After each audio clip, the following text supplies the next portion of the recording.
하나님을 떠난 가인은 자기만의 성, 즉 도시를 만듭니다. 자기만의 성은 그것에 알맞는 문화를 또 낳게 되고요. 그런데 그 문화는 문제가 없습니다. 그러나 문화에 은혜나 용서가 없다고 한다면은 그 문화는 파괴적인 결과를 낳게 됩니다. 자기만의 성과 문화를 만든 이유가 무엇일까요? 그리고 그 결과는 무엇이고 해결책은 무엇일까? 오늘 저희들은 이 하나님의 말씀을 통해서 살펴보기를 원합니다. 가인은 자기 아내와 동침하여 에녹을 낳는데요. 가인이 에녹을 낳을 때에 도시를 세우고 그 도시를 자기 아들의 이름을 따라서 에녹이라고 부릅니다.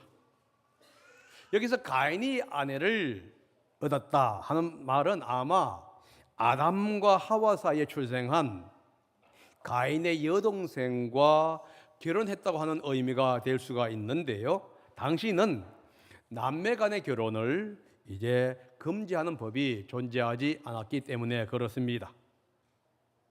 이제 가인이 성을 건설합니다. 이 성은 일반 마을을 의미하는 것이 아니라 요새화된 성벽이 둘러싸인 도시를 의미하지요. 외부의 침입을 막고 마을을 보호하기 위해서 성체나 성벽을 쌓은 도시를 건설했다 하는 뜻이 됩니다. 왜 가인이 성을 만들어야 했을까요? 왜 가인이 성을 건설을 했을까요?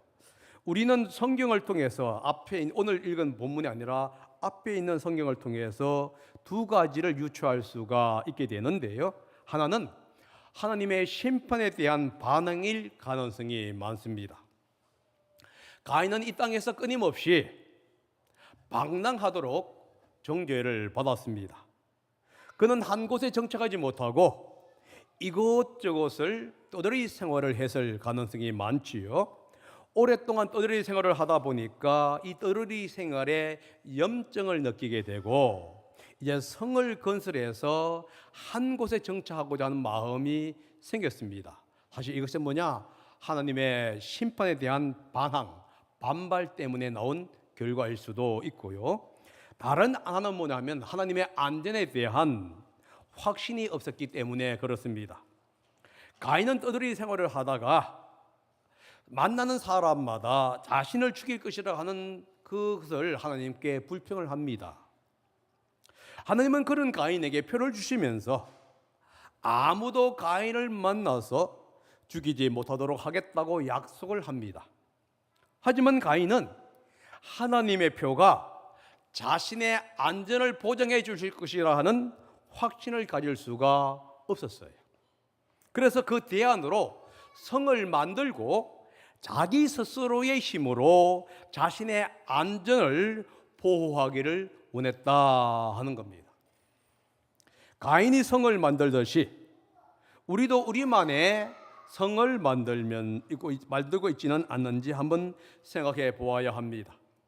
가인이 성을 만든 이유가 무엇입니까? 하나님에 대한 반항심과 불신 때문이죠. 우리는 우리만의 성을 만드는 이유가 뭐냐면 다양할 수가 있습니다. 여러 가지 환경에 노출되어 있다 보니까 우리는 상처를 입는데 그 상한 감정이나 상처를 보고하기 위해서 우리는 우리만의 성을 만들곤 한다는 겁니다. 사실 모든 사람들은 자신만의 성을 만들고 그 성 안에 갇혀 살고 있습니다. 그 성에서 나오는 방법은 관계의 회복이에요. 하나님과의 관계가 회복이 되어야 되고 사람과의 관계가 회복이 될 때에야 비로소 자기만의 성에서 나올 수가 있습니다. 그런데 관계의 회복이라는 것이 쉬운 것이 아닙니다. 이 관계의 회복을 위해서는 우리는 먼저 자신의 감정이나 상처가 무엇으로부터 왔는지에 대해서 한번 곰곰이 생각을 해 보아야 돼요. 자신의 상처와 아픈 감정이 하나님에 대한 섭섭한 마음 때문인지 아니면은 다른 사람 때문인지 살펴보아야 되고요. 아니면 어떤 환경 때문인지를 살펴보아야 합니다.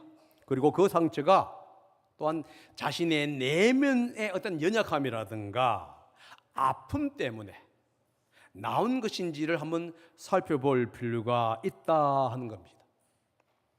그래야만이 우리는 그 원인을 파악한 후에 해결책을 제시할 수 있기 때문입니다. 닫혀진 자신만의 성은 결국은 죄의 시발점이 되고 하나님이 없는 문화를 만들 수 있다는 사실을 여러분 기억하셔야 되지요. 자신만의 성이 죄의 시발점이 되는 이유가 어디냐 하면은 이유를 지금 라멕의 이야기에서 볼 수 있는데요. 이 19절에 보면 라멕이 두 아내를 얻게 됩니다.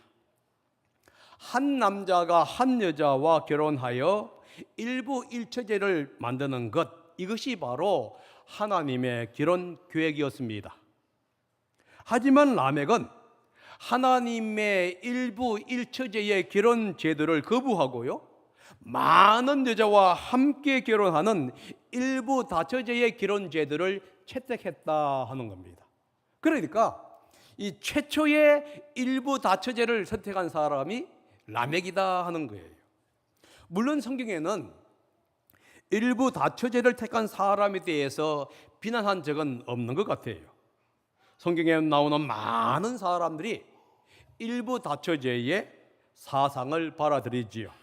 아브라함이 그랬고 야곱이 그랬고 그리고 여러 다윗을 비롯한 여러 왕들이 그렇게 했습니다. 하지만 하나님은 그들에 대해서, 또 성경은 그들에 대해서 비난하거나 책망한 적은 없다 하는 거예요. 단지 그들 가정에 문제가 있었다는 사실을 성경은 기록합니다. 아브라함의 아내 사레는 종 하갈과의 관계에 문제가 형성이 되지요. 그것이 아들 이삭과 이스마엘 사이로 번지게 되는 결과를 초래하게 되었습니다.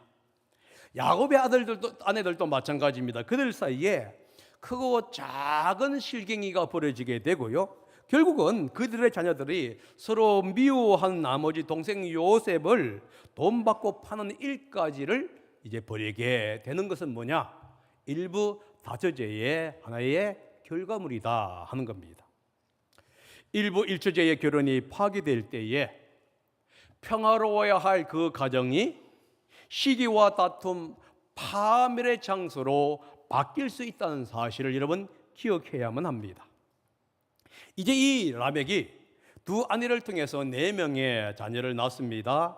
아들 셋과 딸 하나를 낳는데요, 첫째 아들 야발은 집집 짐승을 치는 사람의 조상이 되었다라고 성경이 얘기합니다. 여러분, 사실요, 이 아담의 둘째 아들 아벨도 짐승을 치는 목자였습니다. 그런데 오늘 본문에 보면은 아벨이 아니라 야발을 가리켜서 뭐라고 하고 있냐 하면은 집 짐승을 치는 사람의 조상이 되었다라고 기록하고 있어요. 여러분, 이것을 어떻게 이해하고 조화를 해야 하느냐 하는 질문을 우리는 던질 수가 있는데요, 이 조화를 이루는 방법은 뭐냐? 아벨과 야발이 기르는 짐승을 묘사하는 단어에서 우리는 실마리를 찾을 수가 있습니다. 아벨의 짐승을 의미하는 단어는 쫀이라고 하는 단어입니다. 쫀은 뭐냐 하면 소나 양 혹은 염소를 이루는 소규모의 가축대를 얘기할 때에 쫀이라고 불러요. 특별히 양떼를 의미할 때에 쫀이라는 용어를 씁니다. 그래서 쫀이라는 용어를 쓸 때는 대부분이 보게 되면은 혹은 염소나 양 혹은 소, 이것으로 번역이 되어 있어요. 그런데 야발의 짐승을 가리키는 단어는 미크네라고 하는 용어입니다. 미크네는 뭐냐 하면은 소나 양은 물론이거니와 말, 나귀, 낙타와 같은 짐승들을 포함하는 포괄적인 용어로서 가축이라고 하는 의미가 있어요.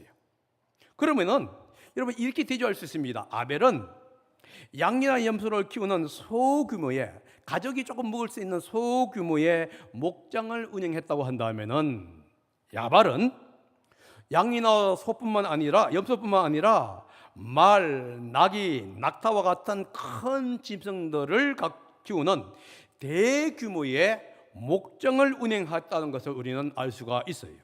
그러니까 목축업을 이제 본격적으로 시작했다 하는 의미입니다. 그런 의미 속에서 성경은 야발을 가리켜서 목축업의 조상이다. 다시 말해서 집짐승의 조상이 되었다라고 이야기한다는 겁니다. 이 야발의 아우 유발은 악기를 만드는 사람의 조상이 되지요. 음악이라나 예술을 하는 사람들의 조상이 되었다는 얘기고요. 또 배다른 형제였던 두발 가인은 굴이나 쇠로 기구를 만드는 사람의 조상이 됩니다. 다른 말로 말을 하게 되면 금속 공예나 무기 제조를 하는 어떤 사람들의 조상이 되었다라는 뜻입니다. 사실 대규모의 목장이나 음악, 예술, 금속 공예라든가 무기는 도시 생활을 하는 사람에게는 잘 어울리는 문화 양식이다 하는 거예요. 그러니까 사람이 도시로 모이다 보니까 자연스럽게 형성되는 게 뭐냐 하면은 음악이나 예술이에요. 그리고 금속 공예입니다. 특별히 외부의 침입으로부터 막을 수 있는 무기를 만들 수밖에 없는 것이지. 가인이 도시를 건설하자 그의 후손들이 도시에 적합한 문화를 만들어내었다 하는 겁니다. 여러분, 문화 자체는 선하다, 악하다 이렇게 말을 할 수가 없어요. 문화는 문화입니다. 그런데 이 문화를 잘 사용하게 되면은 하나님께 영광과 찬양을 돌리는 것이고요. 반면에 문화를 잘못 사용하게 되면은 자기 만족이나 폭력의 도구로 사용이 된다는 사실을 우리는 인식을 해야만 합니다. 어디서 찾을 수 있습니까? 라멕의 노래에서 찾을 수 있는데요. 여러분 23절과 24절을 한번 읽어보겠습니다. 시작. 라멕이 자기 아내들에게 말하였다. 아다와 실라는 내 말을 들어라. 라멕의 아내들은 내가 말할 때에 귀를 기울여라. 나에게 상처를 입힌 남자를 내가 죽였다. 날 상하게 한 젊은 남자를 내가 죽였다. 가인을 해친 벌이 7갑절이면 라멕을 해치는 법은 7갑절이다. 지금 라멕은 자기의 아들이 만든 문화들을 가지고 자기를 옹호하는 데 사용하고 있는 모습을 우리는 볼 수 있는데요. 먼저 유발이 만든 음악, 이 예술을 가리켜서 사용해서 노래를 만들고 자신을 찬양합니다. 그런데 이 노래의 가사를 자세히 보게 되면은 상당히 사악하고 파괴적이에요. 하나님이 없는 문화, 하나님이 통제하지 않는 문화를 잘못 사용했을 때에는 죄를 옹호하고 죄를 확대시킨다는 사실을 우리는 기억해야만 하는 거예요. 라멕의 노래는 살인을 찬양하는 노래입니다. 오늘날 통제되지 않는 문화, 음악이나 영화, 드라마는 불법을 조장하거나 불법을 찬양하는 내용으로 버젓이 담겨져 있는 것을 우리는 발견할 수가 있어요. 제가 금요일날 저녁 때 우연히 뭘 틀었어요. 그런데 이제 한 10시 반 정도 틀어다 보니까 중간에 나오는데 제목을 보니까 정확히는 제가 모르겠어요.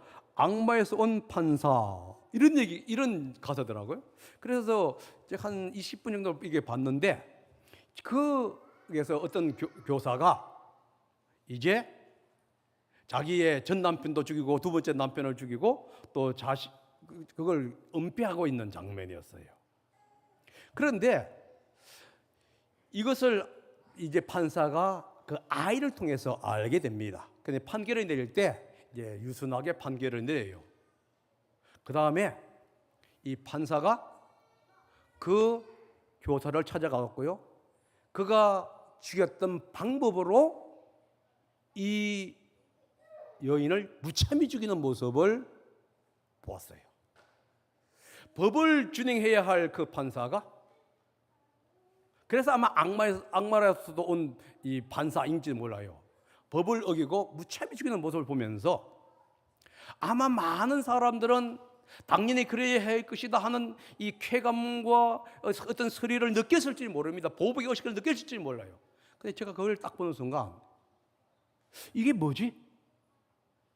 왜 영화에서 이것을 버젓이 드라마에서 버젓이 하고 있지?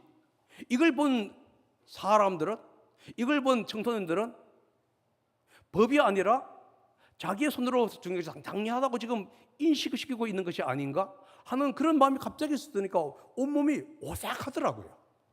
여러분, 오늘날 바로 그 얘기예요. 그런데 이런 가인의 노래가 바로 이런 시도에 시초했다는 사실을 기억해야만 합니다.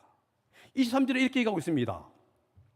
나에게 상처를 입힌 남자를 내가 죽였다. 나를 상하게 한 젊은 남자를 내가 죽였다.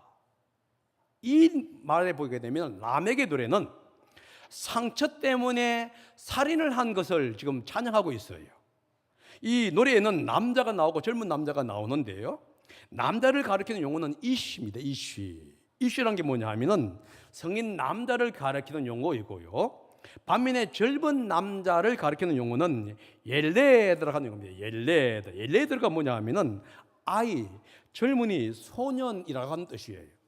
그러면은 이 구절이 뭐냐 하면은요, 이 라멕이 어른은 물론이거니와 아이까지 자기에게 상처를 입혔다는 이유만으로 무차별히 죽였다 하는 얘기가 돼요. 여러분, 여기서 또 재미있는 얘기가 나오는데, 상처를 입힌 남자에서 상처라는 용어가 뭐냐 하면은 타박상을 얘기합니다. 반면에 나를 상하게 한 젊은 남자에서 상하게 했다는 얘기는 매질을 하는 얘기를 해요. 그러니까 타박상을 입혔다는 이유로, 매질을 했다는 이유로 살인을 했다는 거예요. 자신에게 타박상을 입고 매질을 했다는 이유 때문에 자신의 마음과 감정에 상처를 주었다는 이유로 지금 무차별하게 보복하는 것을 주저하지 않은 사람이 누구냐? 라멕이라는 거예요. 여기 죽였다는 얘기가 나오는데 이게 완료형입니다. 완료형이 게 뭔지 아냐면은 자신을 감정을 상기하거나 조금이라도 화를 만들면은 그 사람을 죽이는 것을 계속해서 해왔다는 얘기예요. 그러니까 한 번 우연히 한 것이 아니라 의도적으로 계속적으로 해온 거예요. 라멕은 자기의 이익에 반하는 사람들을 죽이는 것을 주저하지 않았다라는 거예요. 선조였던 가인은 그래도 살인을 한 후에 하나님을 두려워할 줄은 좀 알았어요. 그러나 라멕은 그 하나님을 두려워할 줄도 모르는 거예요. 여러분, 하나님이 어떻게 말씀하시는가, 이 사실보다 자신의 감정이 어떠했는가에 더 충실했다는 얘기가 바로 여기에 있는 거예요. 이 사람이 라멕이에요. 라멕은 자기를 자랑을 24절에 이렇게 갑니다. 가인을 해친 벌이 7갑절이면 라멕을 해치는 법은 이런 7갑절이다. 가인은 자신에게 상처를 준 자에게 7배로 복수를 합니다. 하지만 라멕은 77배의 복수를 한다는 얘기를 하고 있어요. 눈에는 누, 이에는 이로 갚겠다는 얘기고요, 대로 받고 말로 준다고 하는 이 사상, 이것이 바로 라멕이 가지고 있는 생각이라는 사실을 기억해야만 합니다. 누가 나에게 상처를 주었기 때문에 내가 그 사람을 보복하겠다 하는 것은 그리스도인의 생각이 아니라는 거예요. 이것은 라멕이, 가인의 후세 라멕이 가지고 있는 생각이에요. 자신의 상처, 감정에 매몰될 때에 사람들은 극한 방향으로 나아가게 됩니다. 그러한 행동이 잘못된 것임을 인정하는 대신에 오히려 자신의 행동을 정당하다고 떳떳하게 얘기하는 경우가 있다는 거예요. 하나님이 베풀어 주신 사랑과 용서보다는 자기의 감정이나 상처에 매몰됨으로 말미암아 복수심으로 가득 차게 된다 하는 거예요. 이런 현상은 사실 하나님이 없는 사람, 하나님의 없는 문화의 특징이라는 사실을 여러분 기억하셔야 돼요. 그러므로 사랑하는 성도 여러분, 자신의 상처나 감정에 매몰되지 말고 하나님을 바라보셔야 합니다. 하나님의 은혜를 바라보시고 하나님의 용서와 사랑을 바라보는 우리 자신이 되어야 하는 겁니다. 사실 자기 자랑이나 파괴적인 문화 속에서는 사람이 살아갈 수가 없겠지요. 힘 있는 사람만이 살아갈 수밖에 없습니다. 이런 문화를 극복할 수 있는 방법을 하나님은 주셨는데 바로 하나님이 씨를 준비해 주셨습니다. 하나님은 아담과 하와 사이에 아들을 낳게 하는데요. 그리고 이 가인에 의해서 죽은 아벨 대신에 다른 씨를 허락하셨다는 의미로 그 아들의 이름을 셋이라고 부릅니다. 하나님은 죄악이 만연한 이 시대에 희망의 불꽃을 끄지 않는 모습을 볼 수 있지요. 살인의 아픔을 잊고 새로운 희망을 기대하는 마음으로 하와는 세 번째 씨를 가리켜서 셋이라고 부른다는 거예요. 이 희망의 씨가 바로 여러분, 그리고 저인 그리스도이라는 사실을 기억하셔야 합니다. 사랑하신 여러분, 이 세상은 하나님이 없는 문화를 양성합니다. 하나님의 없는 문화를 양성할 뿐만 아니라 하나님을 대적하는 문화를 만들고 있어요. 우리가 조금만 눈을 돌려서 다른 것을 보게 되면은 쉽게 발견하는 현상들이 바로 이런 현상들입니다. 하지만 하나님은 이 세상에 죄가 간영할 때조차도 그것을 이길 수 있는 경건한 씨를 준비하셨다 하는 거예요. 그 경건한 씨가 바로 셋이고 여러분이라는 겁니다. 그러므로 여러분들은 하나님의 경건한 삶을 살도록 준비된 하나님의 백성이라는 사실을 기억해야 돼요. 그리고 하나님의 백성답게 선한 영향력을 끼쳐야 합니다. 여러분이 속해 있는 공동체에 여러분의 선한 영향으로 여러분이 있는 공동체가 밝고 깨끗하고 희망찬 공동체가 되도록 여러분들이 만들어 나아가야만 해요. 제가 이렇게 얘기하니까 여러분이 이렇게 얘기할 수 있습니다. 나는 연약한데 내 힘으로 어떻게 감당합니까? 어떻게 세상을 바꿉니까? 여러분 이렇게 얘기할 수가 있어요. 성경은 여러분으로 하여금 세상을 바꾸라고 한 적이 없습니다. 성경은 여러분으로 하여금 세상에게 영향을 주라고 했지 바꾸라고 한 적은 없어요. 그러면은 언제 이 세상을 바뀌느냐? 자신의 연약함을 인정할 때예요. 자, 셋이 아들을 낳고 이름을 에노스라고 부릅니다. 그러죠? 근데 에노스라는 이름의 뜻이 뭐냐 하면은 약하다, 연약하다 하는 뜻이에요. 셋은 아들의 이름을 에녹이라고 칭하면서 인간이 얼마나 연약하고 얼마나 나약한 존재인가를 지금 고백하고 있는 거예요. 전능하신 하나님 앞에서 인간은 한없이 나약한 존재라는 거예요. 무자비한 이 세상의 문화 앞에서 우리는 자신이 강하다고 생각하는 순간 하나님을 의지하지 않습니다.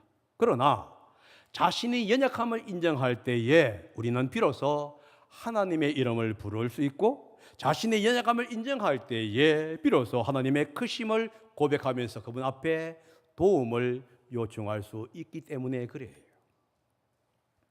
그리고 자신의 연약함을 인정할 때 비로소 우리는 하나님을 경배하게 됩니다. 26절에 그 사실을 얘기해요. 보세요. 셋도 아들을 낳고 아이의 이름을 에노스라고 하였다. 무슨 뜻입니까? 셋이 아들을 놓고 아들의 이름을 에노스라고 하면서 인간이 얼마나 연약한 존재인가, 얼마나 나약한 존재인가를 고백했습니다. 그때 비로소 사람들이 주님의 이름을 부르고 그분 앞에 예배하기 시작한 거예요. 나의 연약함과 나의 약함을 고백할 때 비로소 전능자 하나님 앞에 나올 수 있게 되는 것이고 그 하나님을 경배하며 그분의 도움을 위해서 간절히 기도할 수가 있는 거예요. 내가 할 수 있다 할 때는 우리는 절대로 하나님께 나가지 않습니다. 그러나 내가 아무리 해봐도 아무것도 할 수 없는 존재임을 고백할 때에 나의 무능함을 인정할 때에 비로소 우리는 그 전능자 하나님 앞에 가서 주님 어떻게 해야 합니까? 라고 우리는 고백할 수밖에 없다는 거예요. 그래서 성경이 이렇게 얘기하죠. 에노소라 하였다. 그때에 비로소 자기 연약함을 인정할 때에 비로소 하나님의 이름을 부르고 그분께 경배하기 시작했다 하는 거예요. 사랑하는 여러분, 사회생활이나 직장생활에서 여러분이 연약하고 아주 부족한 존재입니까? 하나님께 감사하시기 바랍니다. 그때가 바로 하나님이 여러분들을 사용할 수 있는 기회이기 때문에 그래요. 혹시 여러분이 강하다고 생각하시고 여러분들이 정말 잘한다고 생각하십니까? 주님 앞에 회개하시고 무릎 꿇으시기 바랍니다. 그때 하나님의 은혜가 임하는 시간이 되기 때문에 그렇습니다. 상한 감정이나 상처는 보복을 부추깁니다. 작은 상처에도 이 매몰되게 되면은 분노를 일으키게 되고 복수를 하고자 하는 마음들이 생기지요. 가인과 라멕처럼 7배 혹은 77배입니다. 그런데 이런 마음이 들 때에 여러분 예수님의 말씀을 기억하셔야 돼요. 마태복음 18장 22절에서 예수님은 이렇게 말씀하십니다. 예수께서 대답하셨다. 7번만이 아니라 70번을 7번이라도 하여야 한다. 예수님은 복수하지 말고 용서하라고 얘기합니다. 7번이 아니라 70번을 7번이라도 490번이라도 다시 말해서 계속적으로 용서하라고 우리가 권고하고 있는 거예요. 여러분 이것을 잘 지킨 사람이 있는데 바로 다윗입니다. 다윗은 용서의 사람입니다. 사울 왕은 다윗을 몇 분이고 죽이려고 그래요. 그럴 때 이 다윗은 사울 왕을 복수할 수 있는 기회가 최소한 2-3번은 주어졌어요. 그럴 때 그는 복수를 바라본 것이 아니라 여호와 하나님을 바라봅니다. 그러면서 내가 어찌 하나님이 세우신 사람을 내가 복수하겠느냐 하면서 모든 복수를 하나님께 맡기게 되지. 여러분 하나님이 베풀어 주신 사랑과 용서를 생각하게 되면은 복수가 아니라 용서가 나오는 거예요. 그러므로 여러분 이번 주에 혹시 상처를 입거나 화가 날 때에 여러분 즉시 대항하지 마시고 3번 정도 하나님의 은혜, 하나님이 베풀어 주신 사랑과 용서를 생각하시기 바랍니다. 그리고 나서 상처나 분노를 대항하시기 바랍니다. 그럴 때 여러분들은 많은 부분에서 상처나 분노, 감정을 이길 수 있는 보복하고자 하는 마음을 이길 수 있는 힘을 얻게 될 것입니다. 기도하겠습니다. 사랑의